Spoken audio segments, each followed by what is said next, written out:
Adimpe adjusted her silk head wrap one final time, before dismissing yet another maid.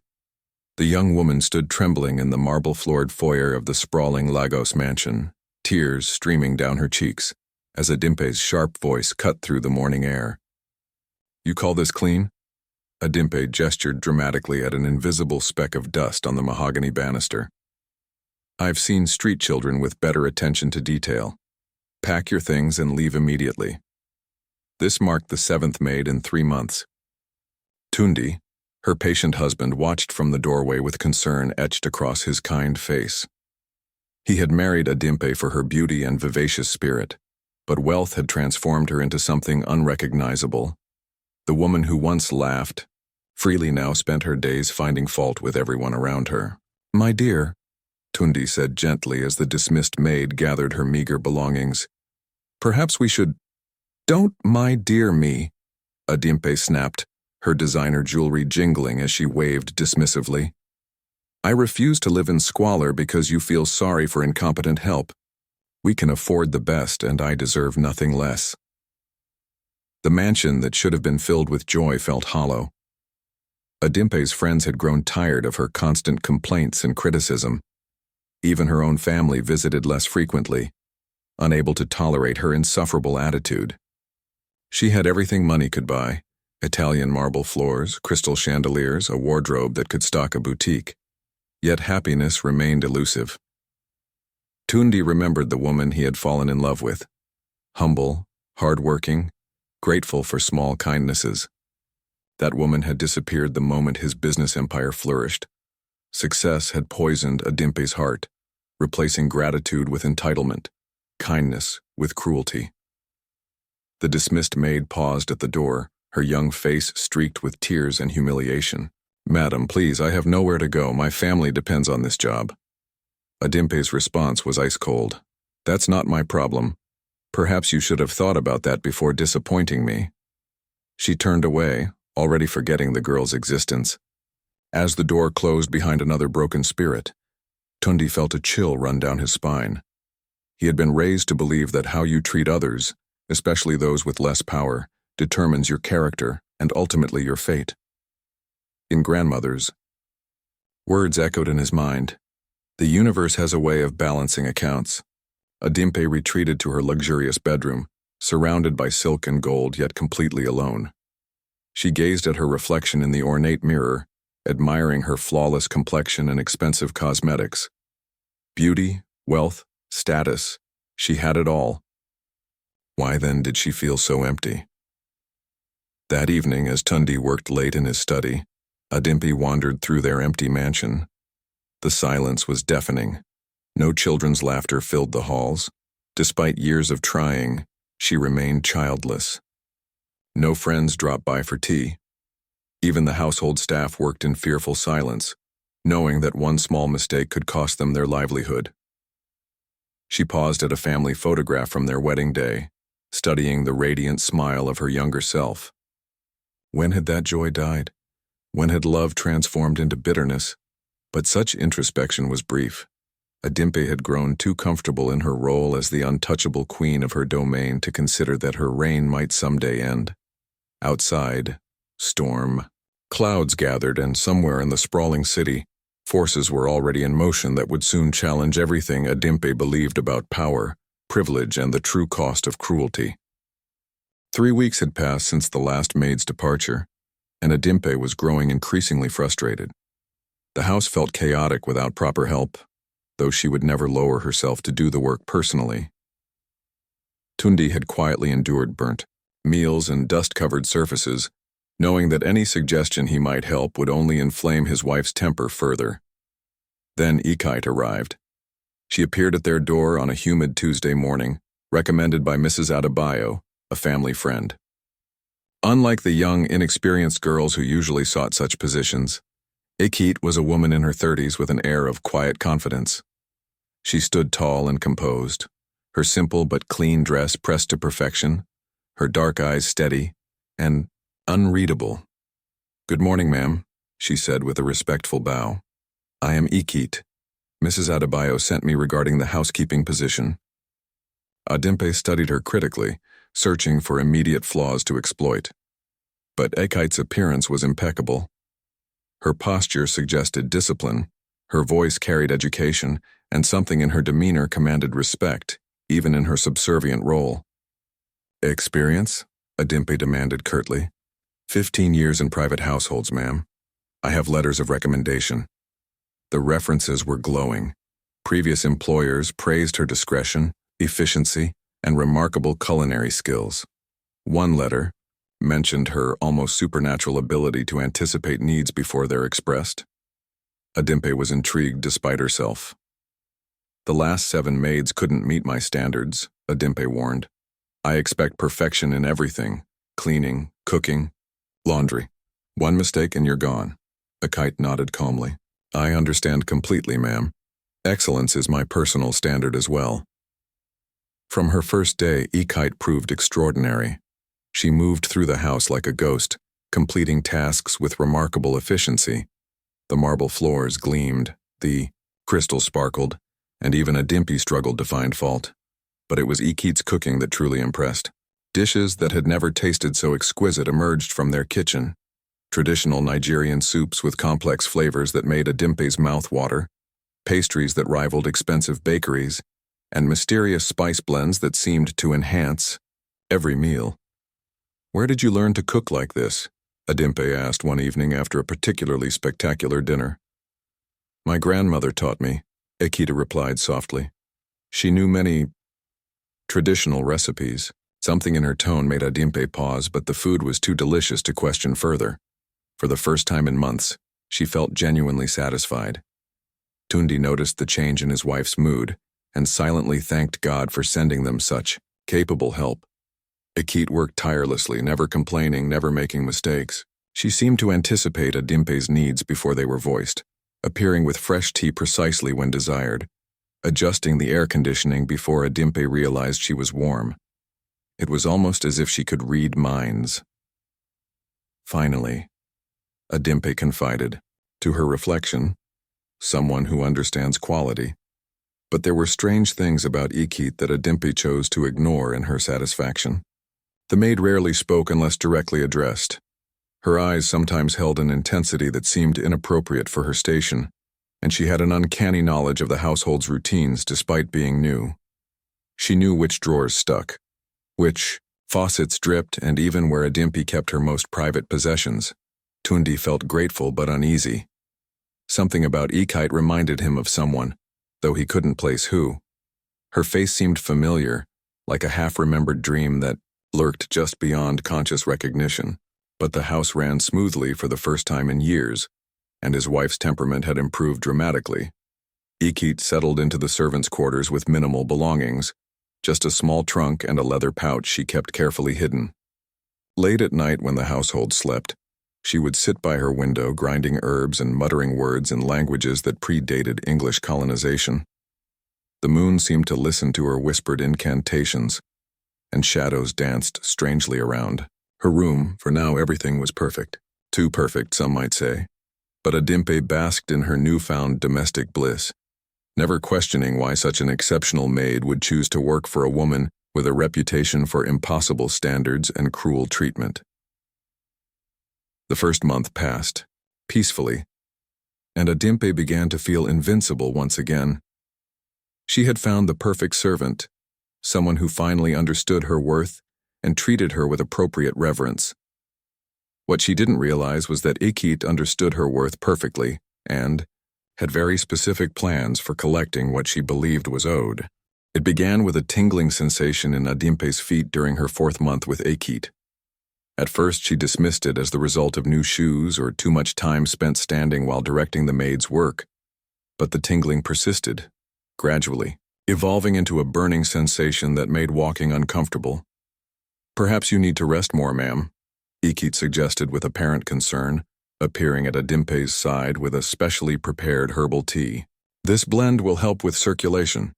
The tea had an unusual taste, earthy and slightly bitter, but Ekite assured her it was a traditional remedy her grandmother had sworn by. Adimpe, desperate for relief, drank it gratefully, not noticing the subtle smile that flickered across Ekite's face when she turned away. Instead of improving, Adimpe's condition worsened. The burning sensation spread up her legs, accompanied by a troubling discoloration of her skin. What had once been smooth and flawless now showed patches of gray and purple, as if something was eating away at her from within. Dr. Adebola, their family physician, was baffled. "I've never seen anything quite like this," he admitted after his third examination. "The symptoms don't match any condition I'm familiar with. We'll need to run more comprehensive tests." Test after test revealed nothing conclusive. Blood work showed strange anomalies that defied medical explanation. MRI scans displayed shadow-like formations in her legs that appeared to move between images. Specialist after specialist examined Adimpe, each more puzzled than the last. "Could be an autoimmune disorder," suggested one expert.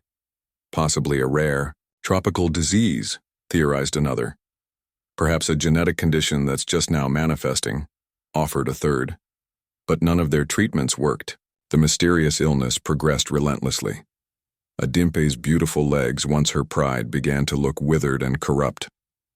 The skin took on a mottled appearance, and a foul smell began to emanate from the affected areas despite meticulous hygiene.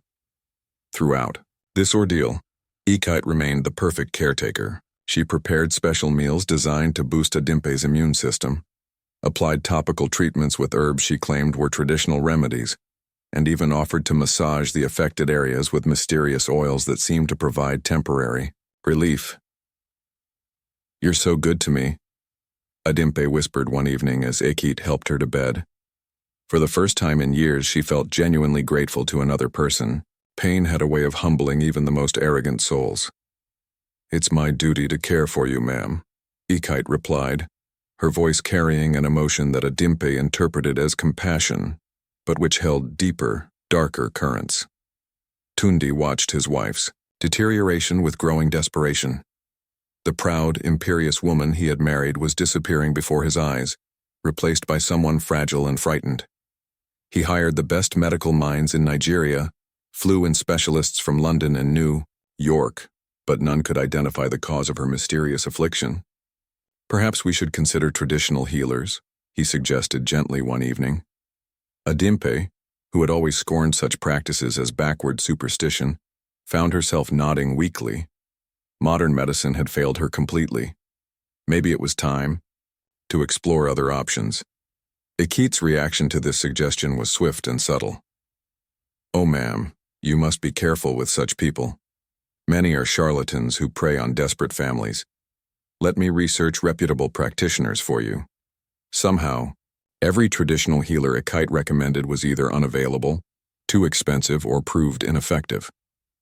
The few who did examine Adimpe seemed strangely nervous in Ikite's presence, their usual confidence evaporating as if they sensed something dangerous lurking just beneath the maid's respectful exterior. As months passed, the medical consensus grew grimmer. The corruption in Adimpe's legs was spreading, and doctors began discussing the previously unthinkable. Amputation might be necessary to prevent whatever was attacking her from reaching vital organs. "I'd rather die," Adimpe sobbed upon hearing this news. The woman who had once stood tall and proud, dismissing others with imperial disdain, now lay helpless in her silk-sheeted bed, dependent on the very type of servant she had spent years tormenting. Ikite comforted her with apparent tenderness, bringing warm compresses and soothing teas, whispering reassurances about medical miracles and the power of faith. But late at night, when Adimpe finally succumbed to exhausted sleep, Ikite would stand at the foot of the bed, her eyes gleaming with satisfaction as she observed her handiwork. The proud woman was broken now, humbled by suffering she couldn't understand or control. But this was only the beginning. Ikite had waited years for this moment, and she intended to savor every second of Adimpe's fall from grace. The time for revelation was approaching, but first, there was more suffering to be endured. Mama Folak had always possessed an unusual sensitivity to spiritual matters. As Adimpe's mother, she had watched with growing concern as her daughter transformed from a humble, grateful young woman into someone she barely recognized. The wealth and status had poisoned Adimpe's heart. But Mama Folake had hoped that motherhood or maturity might eventually restore her daughter's better nature. Now, seeing Adimpe wasting away from this mysterious illness, Mama Folake felt a familiar chill, the same sensation she'd experienced decades ago when evil had touched her own family. She had learned to trust these spiritual warnings, and everything about this situation felt wrong.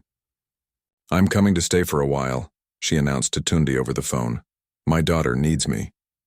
She arrived on a thundery Saturday evening, her weathered face set with determination.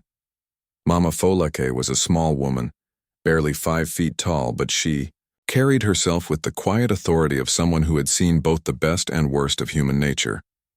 Her sharp eyes immediately began cataloging details that others might miss. Ikite greeted her respectfully, offering to carry her bags and prepare her favorite tea. The maid's behavior was impeccable, her demeanor appropriately deferential. But something about her made Mama Folake's skin crawl. There was a darkness behind those polite eyes, a coldness that felt familiar, yet impossible to place. "Such a devoted maid," Adimpe said weakly from her bed. "I don't know what I would do without Ikite. She's been an angel during this terrible time." Mama Folake studied the younger woman carefully. Yes, Ekit was efficient and attentive, but there was something predatory in how she hovered around Adimpe, like a spider tending its web. And that smell, beneath the surface cleanliness of the house, Mama Folake detected something rotten, something that reminded her of graves and decay. That first night, Mama Folake lay awake listening to the house's rhythms. She heard Ikite moving about long after everyone else had retired, her footsteps soft but deliberate as she went about some mysterious nighttime routine. The old woman's instincts screamed warnings, but she needed proof before she could act. She began watching Ikite with the patience of a hunter. The maid's behavior was almost too perfect. She never seemed tired, never made mistakes, and always appeared precisely when needed. Her knowledge of traditional remedies was extensive, but she deflected questions about where she had learned such things. Most troubling were the moments when Ikite thought she was unobserved. Her careful mask would slip, revealing expressions of satisfaction and malice that transformed her entire face. "Where did you say you worked before coming here?" Mama Folake asked casually one afternoon. "Several different households, ma'am. I prefer to maintain my former employer's privacy," Ikite replied smoothly. But when Mama Folake tried to verify these references independently, she discovered inconsistencies. Phone numbers led to disconnected lines. Addresses didn't exist, and people who should have known Ikite had never heard of her. The woman's past seemed to be carefully constructed fiction. The breakthrough came on her 5th morning in the house. Mama Folake woke before dawn, unable to shake the feeling that she needed to be vigilant. She slipped quietly from her room and made her way toward the kitchen, intending to prepare her own morning tea rather than rely on Ikite's offerings. What she saw there made her blood run cold. Ikite stood at the stove, stirring a large pot with methodical precision. But the contents of that pot were not food. They were writhing, squirming creatures that made Mama Folake's stomach lurch. Live worms, dozens of them, swimming in some kind of dark broth, while Ikite muttered words in a language that predated Christianity in Nigeria. The maid's back was turned, and she seemed lost in some kind of trance, her voice rising and falling in rhythmic incantations. Mama Folake recognized the cadence, though she couldn't understand the words. This was juju, powerful, ancient, and malevolent. But as Mama Folake tried to retreat silently, her foot hit a loose floorboard. The sound, barely audible, was enough to break Ikite's concentration. The maid spun around, and for a split second, her true face was revealed, twisted with rage and supernatural malice, her eyes glowing with an otherworldly light. "Mama Folake," she said, her voice unnaturally calm as she quickly covered the pot. "You're up early." "Indeed I am," the older woman replied, her voice steady despite her racing heart. "What are you preparing there?" "Just some traditional medicine for your daughter. An old family recipe." But Mama Folake had seen enough. The pieces fell into place with horrifying clarity. The mysterious illness that defied medical explanation. the progression of symptoms despite the best care, and now this grotesque ritual involving the very creatures that seemed to be consuming Adimpe from within. She had to be careful now. Ikit was dangerous, more dangerous than she had initially suspected. This wasn't just about employment or even ordinary malice. This was about revenge, and the woman stirring that pot of horrors was no simple maid.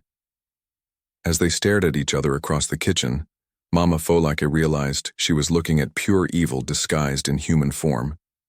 The battle for her daughter's life, and perhaps her soul, was about to begin.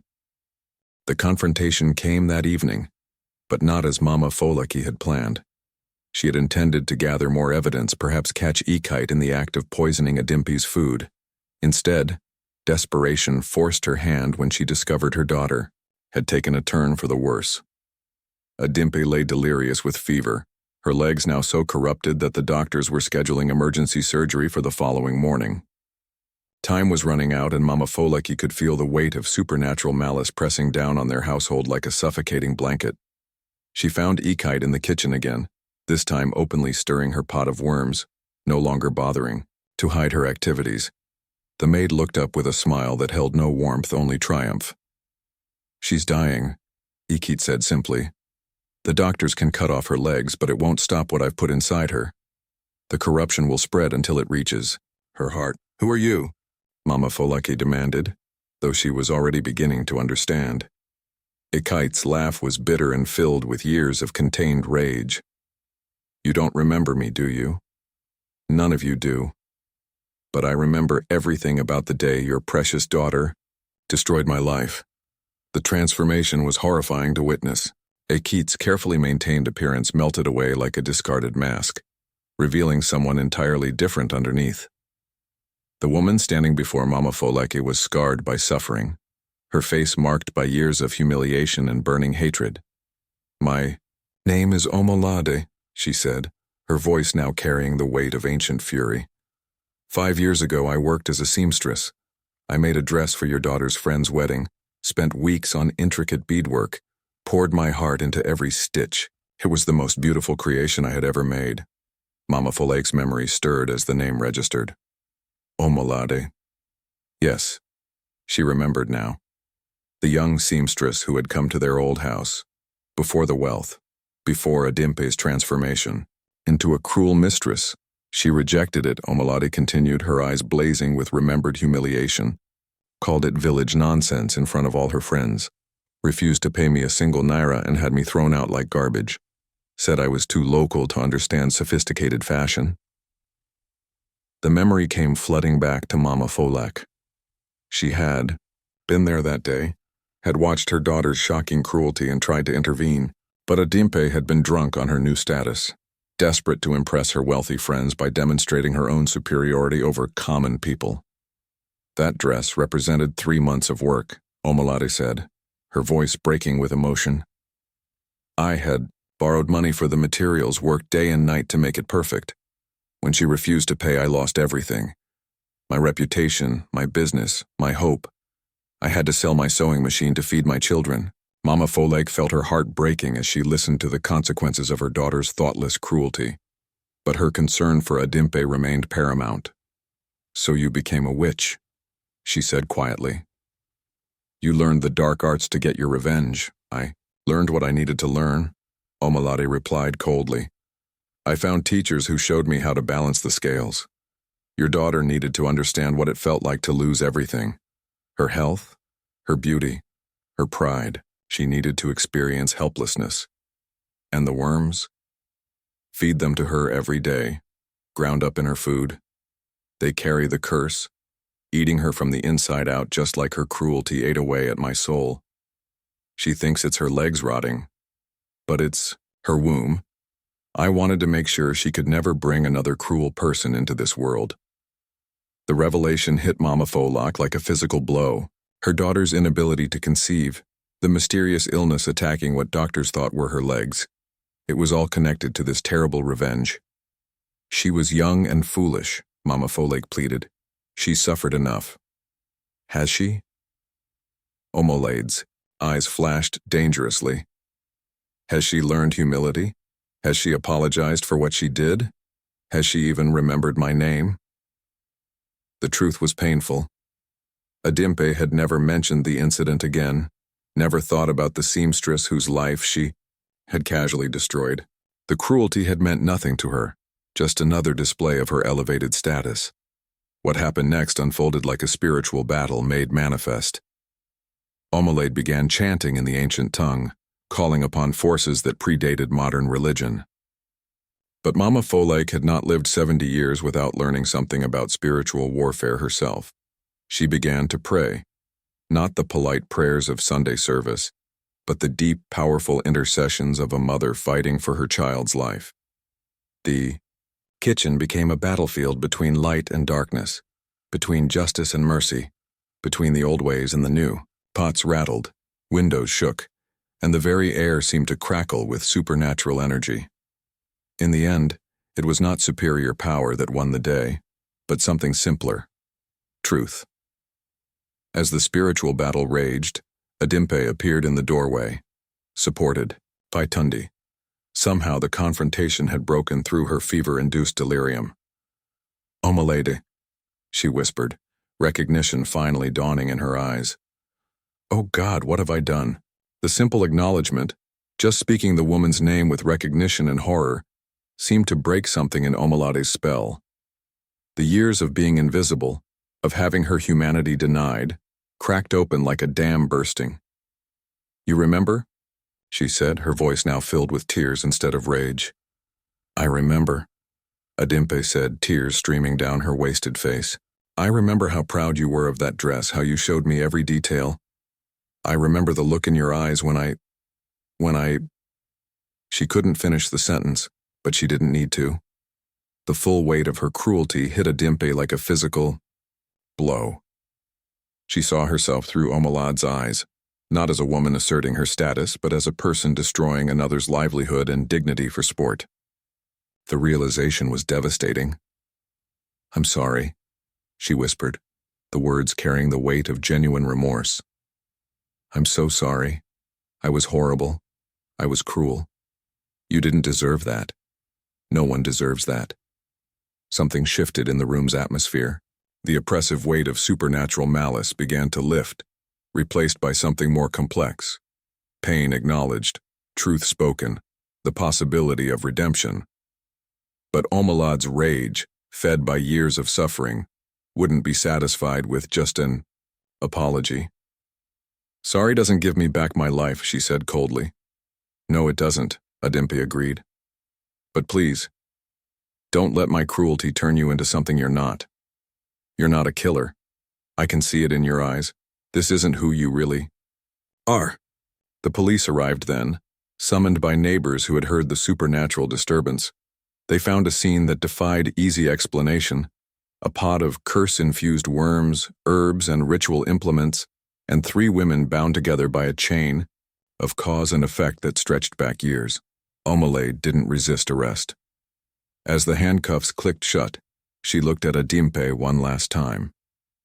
"The curse is broken," she said quietly. "You'll live, but remember this feeling. Remember what it's like to be helpless." As the police led her away, something miraculous began to happen. The corruption in Adimpe's legs started to recede, the foul smell dissipated, and color returned to her wasted flesh. Within hours, she was walking again, weak but whole. 3 months later, Adimpe discovered she was pregnant, the first time in 10 years of marriage. The doctors called it impossible, a medical miracle that defied all explanation. But Mama Folake knew better. Sometimes, when genuine repentance meets genuine forgiveness, the universe responds with grace. Adimpe was forever changed by her experience. The proud, cruel woman who had fired 7 maids in 3 months became someone who treated everyone with dignity and respect. She established a foundation to help small business owners, particularly seamstresses and other craftspeople, and she never forgot the lesson that Omelade had taught her at such a terrible cost. She often wondered what had become of Omelade after her release from prison. Sometimes she hoped their paths might cross again so she could show her that the lesson had been learned, that the cruelty had been replaced with compassion. The scar on her soul, like the faint marks on her legs, served as a permanent reminder. Every person you encounter is someone's child, someone's hope, someone's dignity deserving of respect. The universe keeps its own accounts, and cruelty always finds a way to circle back to its source. In the end, both women had been transformed by their encounter. One learning humility through suffering, the other discovering that revenge, while satisfying, could never truly heal the wounds of injustice. Only forgiveness could do that. And in the nursery of their restored home, Adimpe would rock her miracle baby and whisper prayers of gratitude, not just for the child, but for the harsh lesson that had saved her soul from the poison of pride. Stay humble, stay prayerful, for you never know who you might meet on the journey of life, or what power they might wield when pushed to their breaking point.